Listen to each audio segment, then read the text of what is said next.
जीवन के हर पल में व्यक्ति के सामने चुनौतियां अवश्य आती हैं। उन चुनौतियों से सामना करना उसके जज्बात पर निर्भर करता है, लेकिन जज्बात जितना उसका अच्छा होता है, चुनौतियां उसे निखारने का मौका देती हैं। संघर्ष ही जिसके जीवन में जितने अधिक आते हैं, तो कभी कभी उन संघर्षों से व्यक्ति घबरा जाता है और यह सोचने लगता है कि हम दिन प्रतिदिन कितने संघर्ष करें, पर वह एक बात भूल जाता है, धार औजार में जब आती है जब संघर्ष होता है। जब वो घिसते हैं तो उसमें औजार में धार आ जाती है और वह धार उसके लिए पैनापन ला करके उसके लिए ऊंचाइयां दे देती है।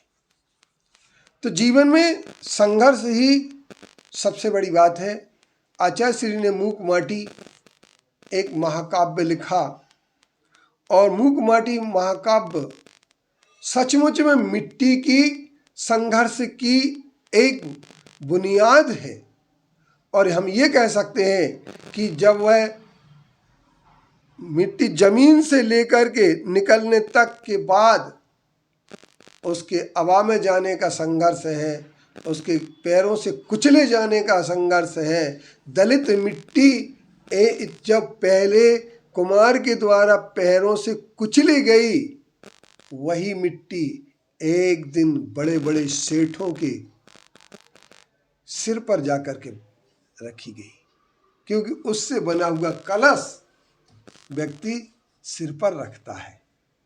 यानी दलित मिट्टी, जितना संघर्ष मिट्टी ने किया, मिट्टी के संघर्ष के बाद ही मिट्टी ने एक अपना रूप लिया, सुंदर सा घड़ा बन गया।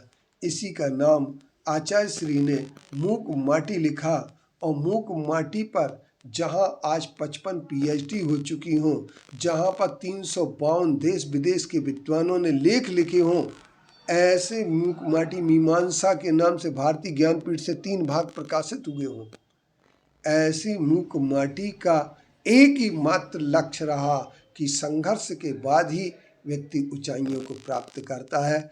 आज हम संघर्ष तीर्थ शिरपुर में संघर्ष कर रहे हैं। दिगंबर बहुत संघर्ष कर रहे हैं।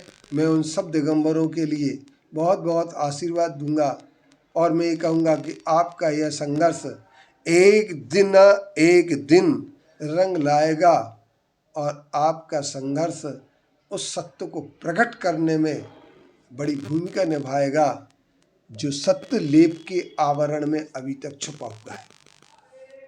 जिस दिन मूर्ति का लेप हट जाएगा, उस दिन मूर्ति का दिगंबर स्वरूप प्रकट हो जाएगा। क्योंकि 1959 में जब लेप निकाला गया तो काले पाषाण की मूर्ति निकली और उसमें न कंदोरा था न कचोटा था। उस समय के फोटोग्राफ भी आज रखे हुए हैं, लेकिन विडंबना इस बात की है कि हमारा संघर्ष बढ़ना था और जिन लोगों ने संघर्ष किया, आज 94 वर्ष के माणिकचंद जी बज, जिन्होंने इस केस के लिए आगे बढ़ाया, और वो माणिकचंद बज ने इस केस को आगे बढ़ाते हुए उस सत्य को प्रकट करने की कोशिश की। लेकिन बीच में 1991 का धार्मिक स्थल विधेयक बीच में आ गया और आज वह धार्मिक विधेयक जो है, स्थल विधेयक, रिलीजियस प्लेस बिल जिसे कहते हैं, वो संवैधानिक पीठ में है और संवैधानिक पीठ में होने के कारण से उस पर कोई डिसीजन नहीं हो पाया। तो उसके यही कहा गया 22 फरवरी 2023 में कि जब तक ये बिल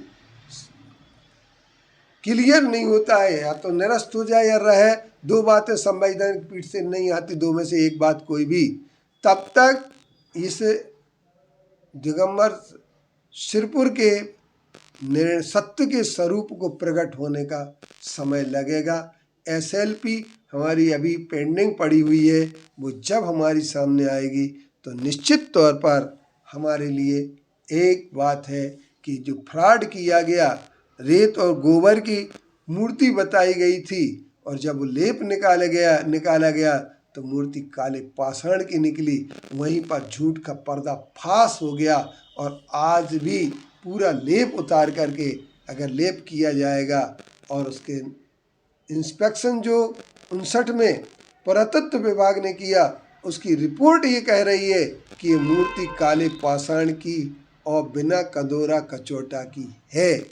इसलिए हम ये कह सकते हैं, अंतरिक्ष पार्श्वनाथ दम के साथ कह सकते हैं, बड़ी ताकत के साथ कह सकते हैं कि दिगंबर मूर्ति है। और यदि हमने तो मांग यही की है कि मूर्ति का लेप उतार लो, यदि मूर्ति दिगंबर हो तो दिगंबर को दे दो, श्वेतांबर हो तो श्वेतांबर को दे दो, सारे झगड़े मिट सकते हैं। लेकिन जिन्होंने झगड़े डाल करके, जब पहले झगड़े डालो फिर समझौता करो, समझौता के बाद टाइम टेबल बनाओ, टाइम टेबल के बाद लेप चढ़ा दो, ये जिनकी साजिश का अंग रहा है, उस साजिश का परिणाम ही हमारे अंतरिक्ष पार्श्वनाथ का सत्य प्रकट नहीं हो पा रहा है। पर विश्वास है एक दिन अवश्य प्रकट होगा।